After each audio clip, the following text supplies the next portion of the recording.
le cadre de la mise en œuvre du projet d'autoroute de l'eau, le Fonds souverain d'investissement stratégique du Sénégal, FONSIS, et l'entreprise Sino Hydro, filiale du groupe Power China, ont signé ce jeudi 31 octobre 2024 à Dakar un partenariat historique marquant le lancement officiel du projet Grand transfert d'eau du lac de Guiers vers les régions de Louga, Thiès, Diourbel et Dakar. Le ministre sénégalais de l'hydraulique et de l'assainissement, Cheikh Tidiane Dièye, venu présider la cérémonie de lancement, explique sur l'acte posé et l'engagement des autorités. L'acte que nous posons aujourd'hui, le lancement du projet ou des chantiers des autoroutes de l'eau, n'est qu'une première phase.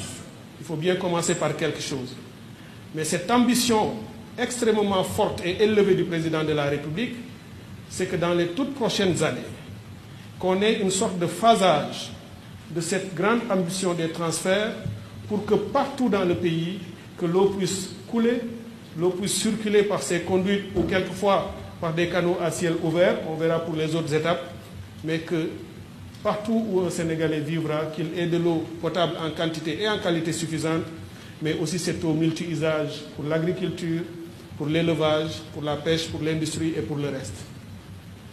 Mesdames, Messieurs, ce moment historique est à marquer. Et je voudrais vous dire ici qu'après cette première phase, nos équipes sont en train déjà de travailler aux phases suivantes. Puisque ici, vous avez entendu M. le Premier ministre le dire il y a quelques jours, dans le Malem Hodar, par la grâce de Dieu, nous avons découvert un champ captant extrêmement intéressant, où de l'eau peut être produite et transférée dans les plus grandes villes du bassin arachidier, dans le pôle centre, quand on considère les 8 pôles qui structurent aujourd'hui le projet politique de son Excellence le Président de la République.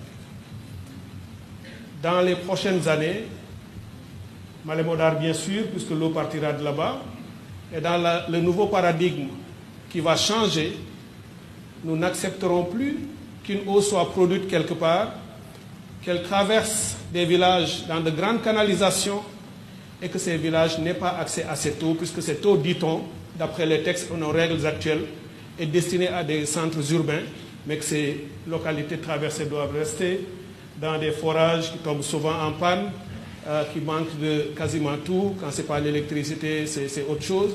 Ça finira par, grâce à cette nouvelle volonté du chef de l'État. Ce champ captant fournira de l'eau à Kaffrine, Kaolack, Fatick, Gossas, toute cette zone jusqu'à Diourbel, et peut même aller en jonction avec un autre champ captant qui est déjà opérationnel à Sadio. Il y a aussi beaucoup d'autres projets très structurants, très prometteurs dans la zone de Bakel avec les mares et les marigots de Bakel. D'ailleurs, lors de ma visite, les populations m'en ont parlé très longuement. Ou avec un peu de rigueur, de travail et d'investissement, il est possible également de revitaliser toutes ces zones. Cette infrastructure stratégique fournira de l'eau potable près de 5 millions de personnes dès sa mise en service et 11 millions d'usagers à l'horizon 2050. D'après le directeur de FONSIS, le partenaire Sino Hydro, filiale du groupe Power China, a été retenu au terme d'une consultation rigoureuse parmi plusieurs candidats internationaux. Il s'est distingué par son engagement à prendre en charge aux côtés du FONSIS le coût de faisabilité projet. Au-delà de son rôle fondamental, le projet Grand transfert d'eau dans l'accès à l'eau potable soutiendra également l'agriculture irriguée en permettant l'irrigation de plus de 12 000 hectares de terres agricoles, contribuant ainsi à renforcer la sécurité alimentaire et dynamiser le développement territorial.